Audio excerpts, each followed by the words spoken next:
Today I return to an old favourite topic from the early days of the channel, and I am reviewing my first pair of Nike Air VaporMax trainers, or sneakers for my American gentry. This is very much from the perspective of a die-hard Air Max 90s fan. If you missed my 10 things I can't live without video, I expressed my admiration for this shoe. To me, it's the ultimate trainer, so today I review and discuss how they compare to my first pair of VaporMaxes, and are they worth it?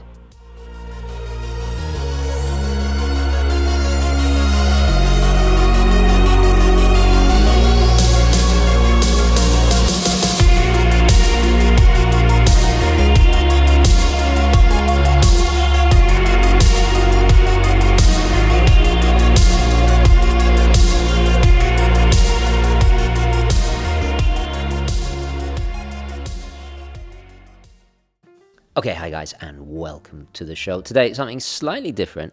Now, as you guys know, I tend to dress very, very casual in like sports attire or kind of smart casual. So I'll either wear, Nikes like this, my favorites, the 90s there, Air Max 90s, or a chukka boot. This is my favorite suede pair.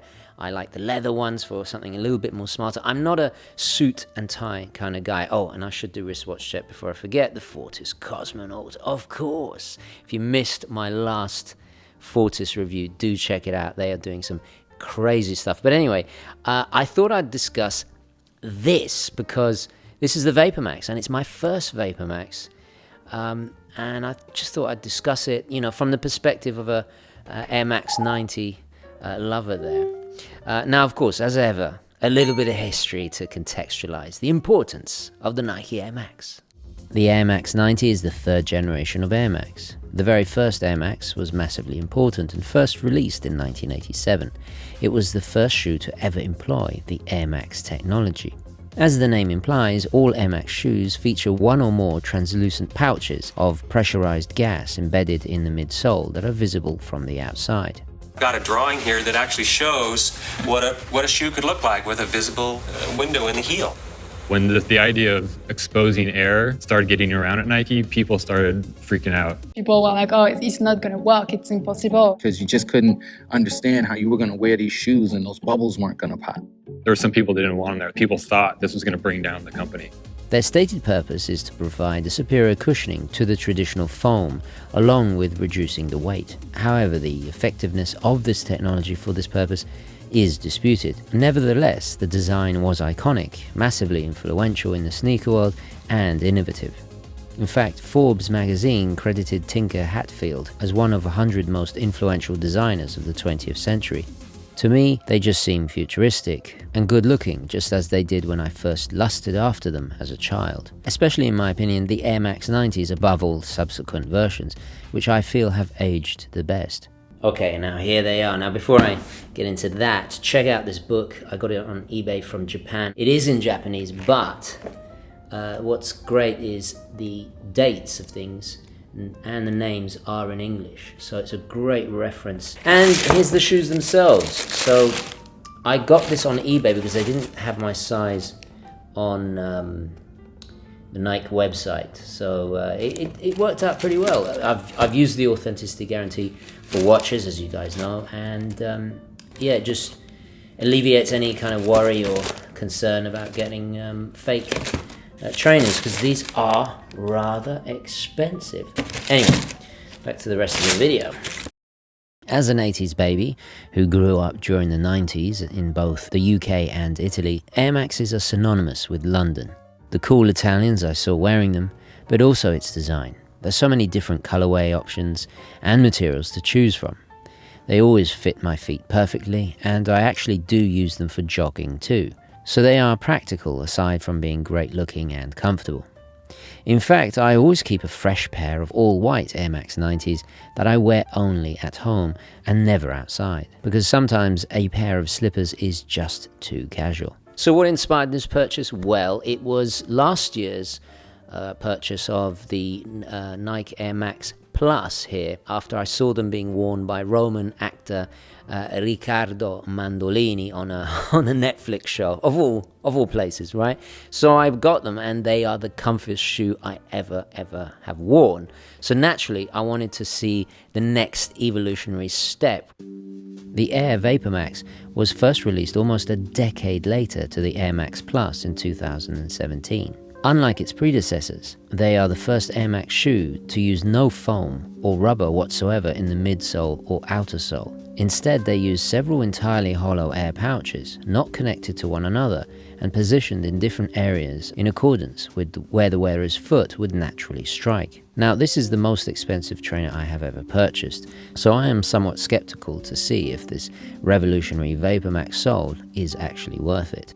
So unlike the first VaporMax that used the fly knit material, this has the cage here. They actually took design elements from the 1998 MX Plus, inspired by palm trees, but I think they're very Geiger-esque, and they actually made them into a practical part of the design to tie the laces, and it kind of it's like a cage that protects the softer material inner part. Very, very cool. I like it. It's very modern and slightly, I don't know, sci-fi, I guess, you know? So let's go over the basic specs. On the upper section, we have an embossed mesh, a toe bumper, and floating TPU midfoot cage. On the midsole, the segmented Air Max pods with a 10mm heel-to-toe drop. On the outside, hard urethane and carbon rubber. These materials are in a contrasting finish. The cage is in a high gloss matching the AirPods below, and the fabric is nicely matte. It follows the design language of the Air Max Plus closely here, which is great as this is what makes them flexible, light, and extremely comfortable. The only other colors used on this particular version are the tuned logo at the back and inside, along with the 7 reflective bars that run down the top front of the shoe, which in normal light are gunmetal grey. We get pull tabs at the back to assist putting them on. The big difference here, however, comes with the underneath, as now we see the VaporMax sole. We have 6 AirPods that are placed strategically. They differ in size and finish according to where the weight of the person wearing them is distributed. I can only imagine the amount of testing and research that went into to determine this placement. They then have a smaller blocks that act as kind of like a little knurling for extra grip where the shoe actually makes contact with the ground. So the big question is, of course, how do they actually wear? I was concerned they were going to be a little long in the toe, as it has a slightly lower profile than the Air Max Plus, as well as being a lot less bulky than the Air Max 90s. Thankfully, they wear fantastically. It is a true to size fit for me. The added sponginess of the VaporMax has a really nice bounce to it. It does take a little getting used to, but feels refreshingly luxurious.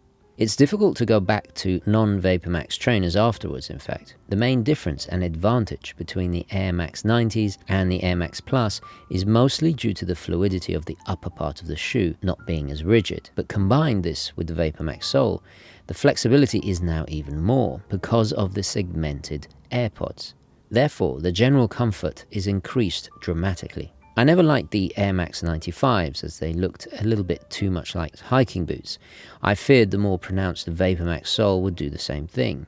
Thankfully not, it feels totally different. I also love the more subtle branding, the inlay Nike swoosh is tucked away at the back, and I also appreciate the soft tongue and padded interior very much, all adding to the amazing comfort. So definitely a big success for me. I will be buying more. My only critiques and kind of negatives are, I wish this was actually translucent. It would be nice to enjoy and see that those AirPods. For some reason, I thought they were, at least a little bit translucent.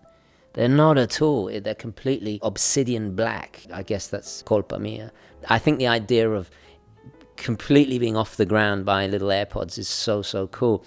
Unfortunately, I can't find the black ones like this, but with translucent, VaporMax soles. There is a blue tinted one, but I might go for the white. I don't know, but yeah, oh God, I'm gonna spend too much money on these things. Oh, and another thing, something I am slightly concerned about is because we have an increased surface area, more AirPods, naturally increases the chances of one puncturing and then rendering the whole shoe useless. And when you're spending this kind of money, I'm a little bit concerned. I have heard stories of that happening, although so far so good, but I still yet to really test them out. And I should say, I do feel they are rather expensive. For one of these, I could buy, 2 of these. So I don't know which is better.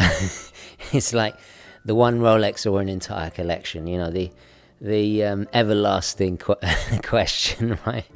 Naturally, these were designed and intended for performance running, but at this price, who actually does use them for that? I will be wearing this more as a fashion lifestyle sneaker. As these were so expensive, I went with the all black to match most of my casual sports attire.